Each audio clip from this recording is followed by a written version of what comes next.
The widow of slain U.S. conservative activist Charlie Kirk has spoken out publicly for the first time since his killing, vowing to keep his legacy alive. The evildoers responsible for my husband's assassination have no idea what they have done. Erica Kirk delivered the tearful address in a live stream yesterday. Charlie Kirk was considered to be an influential force among American youth, but he was also controversial, criticized by many for his comments on race and women. He was shot dead on Wednesday during an open-air speaking event in Orem, Utah.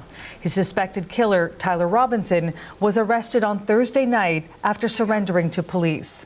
For more on this, let's now bring in journalist Steve Futterman. He is at the Utah Valley University in Orem, Utah, where the shooting took place. Steve, what more can you tell us about the reaction that's pouring in to Charlie Kirk's death? Well, there's been lots of reaction, some of it very moving, some of it vitriolic. There's been lots of debate between supporters and opponents of Charlie Kirk on social media and elsewhere. But I would say it's been very moving to see the people come here to this site. They've set up a little memorial, a makeshift memorial, as we see often at these situations. And I'll even show you one spot here. Someone placed a Canadian flag at the memorial, along with the flowers, the candles, the messages, and that's only going to grow.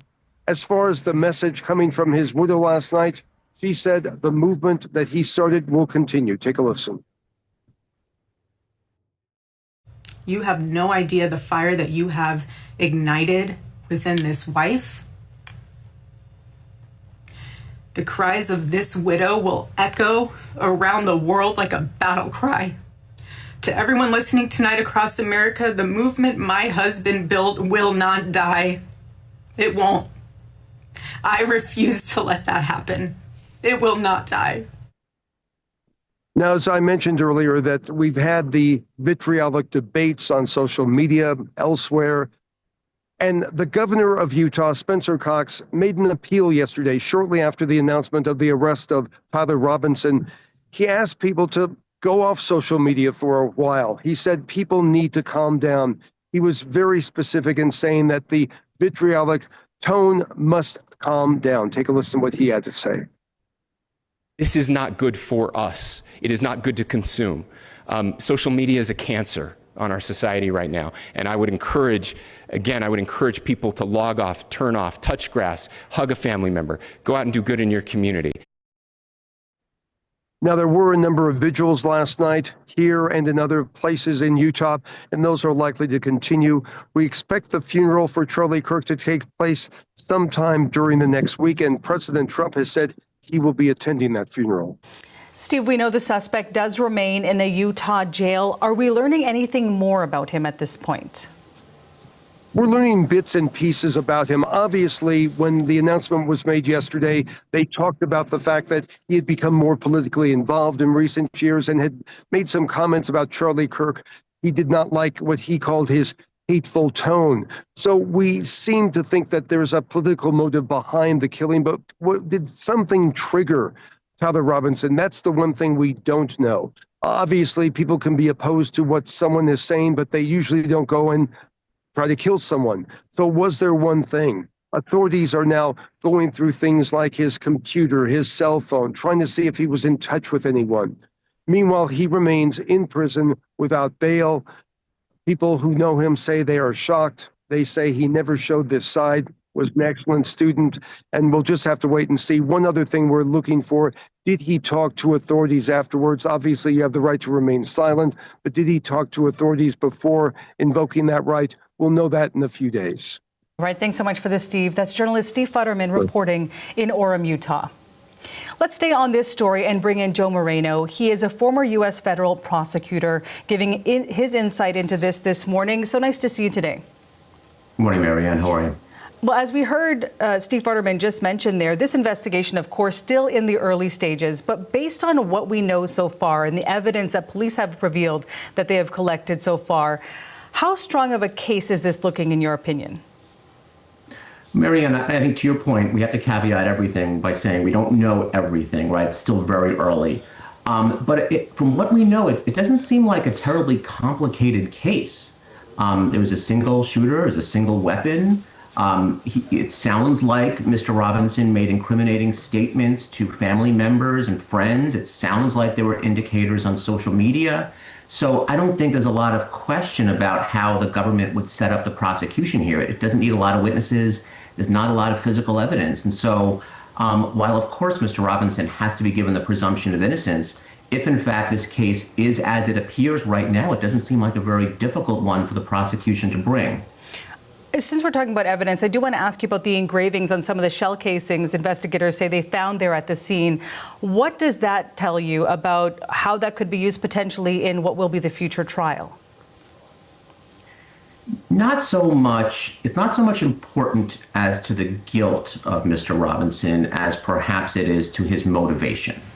If in fact he was politically motivated against Charlie Kirk, as it seems he was based on those shell casing engravements, as well as perhaps statements he's made, were there others involved that encouraged him? Was he mentally ill, which is a possibility? So I think that, again, it's not so much whether he did this, it's why he did this. We know this case, of course, has a lot of attention, not only within the United States, but internationally as well. It is currently under the jurisdiction of Utah prosecutors. But as we saw, of course, heavy involvement from the FBI. What does that tell us about whether this could be tried federally?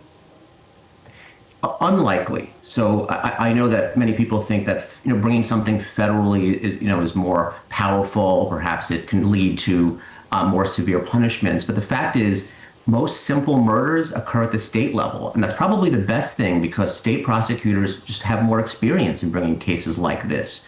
Murders at a federal level are typically very specialized, like in the case of trying to assassinate a president or killing a federal agent or in terrorism cases. So it's very unlikely that you'll see this in federal court. It's common for federal resources like the FBI to cooperate, and it sounds like they did a really nice job working with Utah state and local authorities. But I think it's very likely we're going to see this in a Utah courtroom in the next coming months. We know the suspect in this case makes his first court appearance on Tuesday, also standing by to find out what this means when it comes to potentially more charges there. But when it comes to the penalty, jumping ahead there, we know that Utah's Attorney General said everything's on the table, including the death penalty. President Donald Trump also said he hopes the shooter gets the death penalty. In your opinion, how likely is that to happen? Well, it's up to the prosecutor. So it's completely the prosecutor's decision whether or not to enhance the prosecution to aggravated murder, which could lead to capital punishment. And the prosecutor has 60 days to do that. So we may or may not know on Tuesday whether the case is going in that direction. It's a very controversial thing here in America. Some states do it, many do not.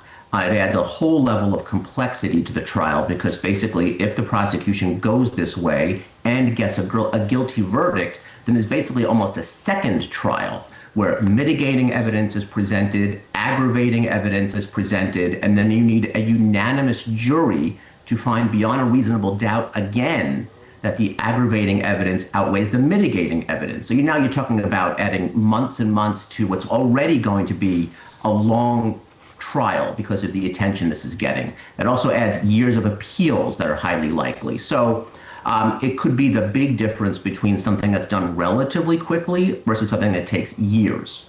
But again, bringing us back to the fact that this is still in its early stages. Again, the suspect has not even made his first official court appearance yet. That's expected to happen in the coming days. What are you watching for in the coming days? Marianne, typically I'd say it's what are the charges and what is the plea. Most likely, though, it's going to be pretty simple. It'll be a simple murder charge, and it'll probably be a not guilty plea because that's just what defendants typically do. You can always change it later.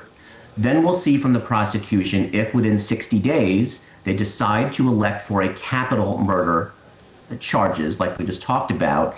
And of course, if the defendant changes his plea to not guilty. There's also, of course, always the possibility the defendant pleads not guilty by reason of mental defect or basically insanity. So that's also a possibility here. So we might not get a lot of answers on Tuesday. It'll be sort of one small step in this process. It might take weeks and months to really kind of see how this trial is going to unfold. All right. Former U.S. Federal Prosecutor Joe Moreno, thank you so much for your time and for your insight this morning. Thanks, Marianne.